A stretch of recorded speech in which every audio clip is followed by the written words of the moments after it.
자, 보일 법칙입니다.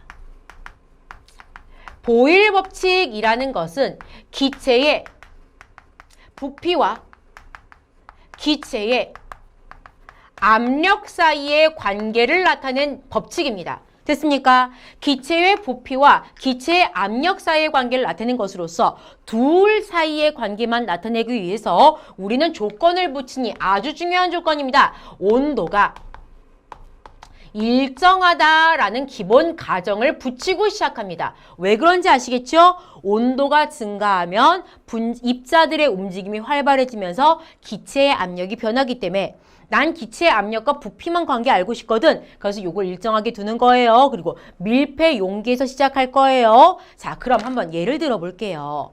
자, 밀폐 용기입니다.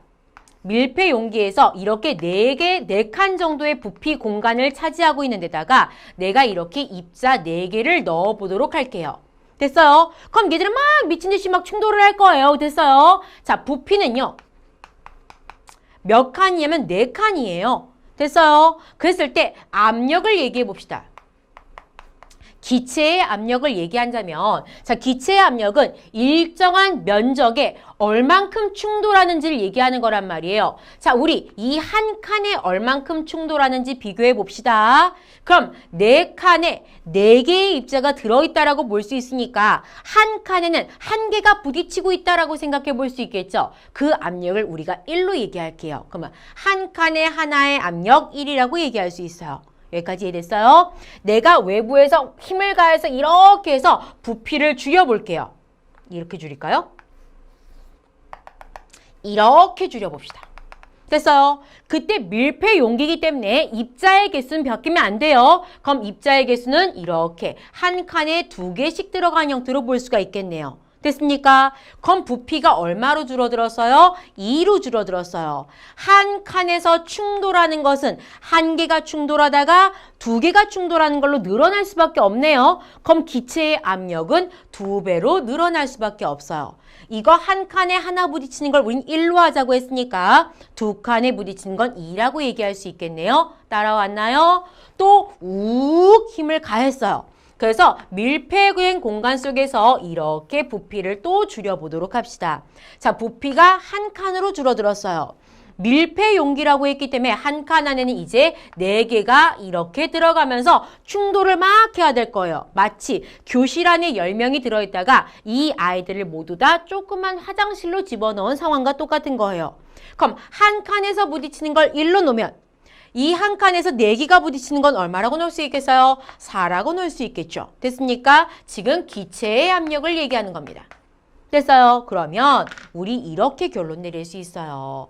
부피가 4에서 2에서 1로 부피가 뭐하고 있어요? 감소하자.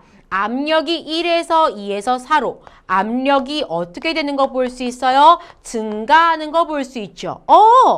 부피하고 압력하고 반대네요. 부피가 줄어들면 압력이 증가하는 거 확인할 수 있다고요. 선생님이 화살표의 방향이 이렇게 반대인 걸 무슨 관계라고 얘기한다 했지요?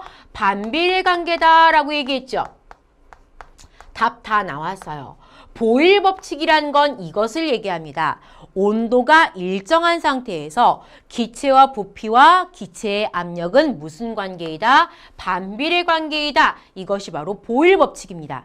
됐어요? 여기서 조금 더 확장하면 이런 식의 이야기해 볼 수 있네요. 자, 부피하고 압력을 곱해 볼게요. 곱했더니 얼마 나와요? 4 나와요. 곱해볼게요. 얼마 나와요? 4 나오네요. 여기도 곱해볼게요. 얼마 나옵니까? 4 나옵니다. 기체의 부피하고 압력이 반비례 관계인과 동시에 어떤 것을 확인할 수 있느냐? 기체의 부피와 기체의 압력을 곱한 값이 항상 4라는 값으로 뭐한 값? 일정한 값을 얻는다는 것을 확인할 수 있죠. 이것이 바로 보일 법칙입니다. 보일 법칙이라는 것은 온도가 일정한 상태에서 기체의 부피와 기체의 압력은 반비례 관계이다.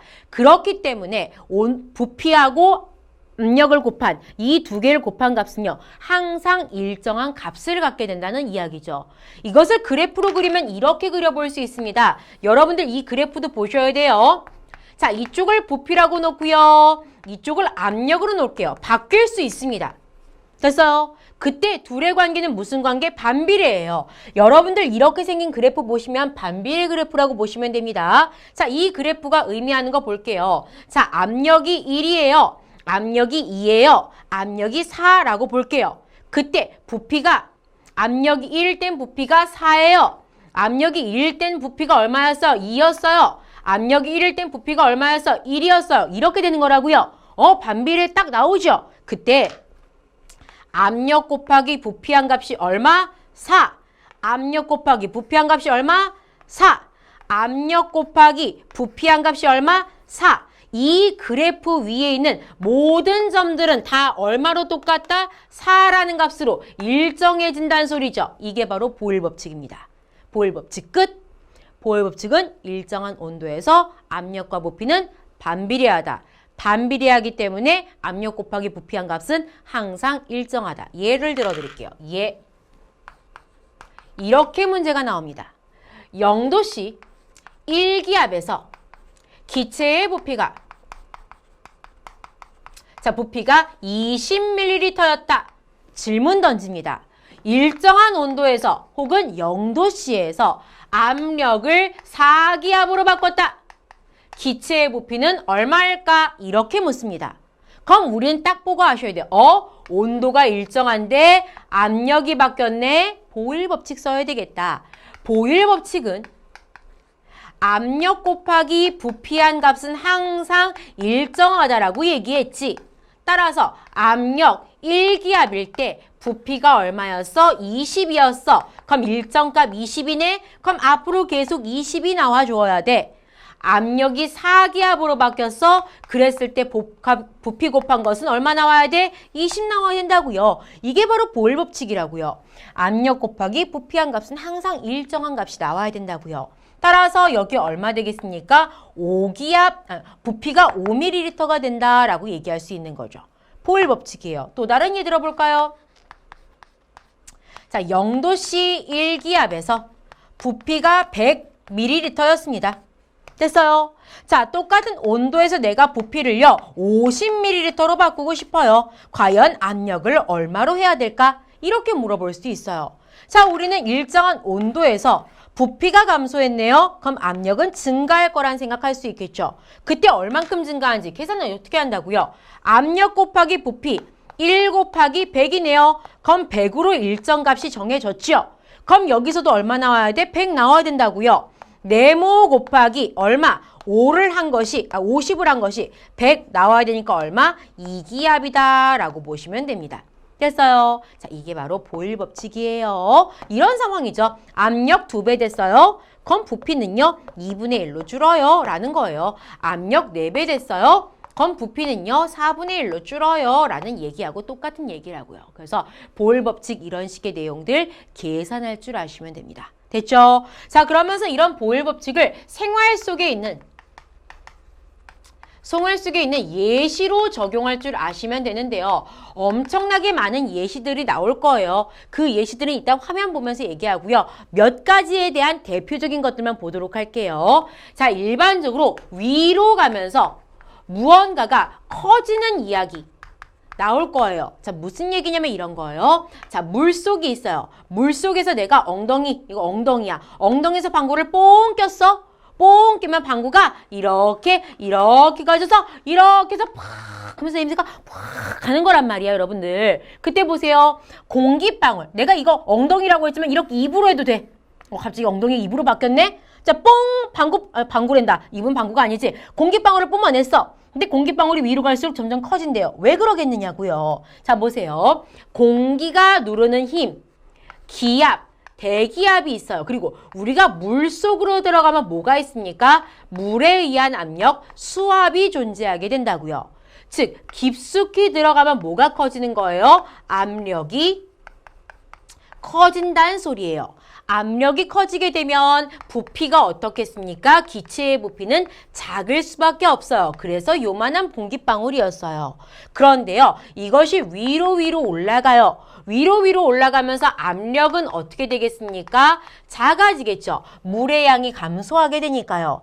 압력이 감소하면서 부피가 어떻게 되겠어요? 부피는 커질 수밖에 없겠죠. 따라서 공기방울이 쿵쿵쿵 커지면서 빵 터지면서 이렇게 되는 거라고요. 됐어요? 이런 상황들 생각하시면서 위로 갈수록 공기방울이 커지는 거 적용하시면 됩니다. 이런 것들은 우리가 비행기를 탈 때도 적용할 수 있어요. 비행기 같은 거 탈 때 여러분들 치약 같은 거 있죠. 그죠? 치약, 이렇게 튜브로 된 치약 있지 않습니까? 이런 튜브로 된 치약들 비행기 오랜 시간 장기간 비행한 다음에 집에 그 호텔이나 이런 데 가서 보시면요. 이 치약이 터져 있는 경우들이 있어요. 왜 그러냐면요. 이런 거예요. 자, 우리가 지표면에서 땅에 살고 있을 땐 못 느꼈어요. 근데요. 위로 올라가면서 공기의 양이 적어진다 이런 얘기 많이 했었어요. 그죠? 위로 가면서 중력이 감소하니까 공기의 양이 감소한다고요. 그럼 공기에 의한 압력인 기체의 압력도 감소한다는 소리예요. 따라서 위로 갈수록 공기의 양이 감소하니까 압력도 감소해요. 압력이 감소하면 부피가 커지겠지요. 그래서 치약이요. 우리가 이제 화물칸에 넣어놔서 잘 못 느끼는데 치약이 이렇게 뺑뺑하게 부풀어 올라요. 부풀어 오르다가 자칫 잘못해서 터져버리면 이제 치약이 새기 시작하는 거야. 됐습니까?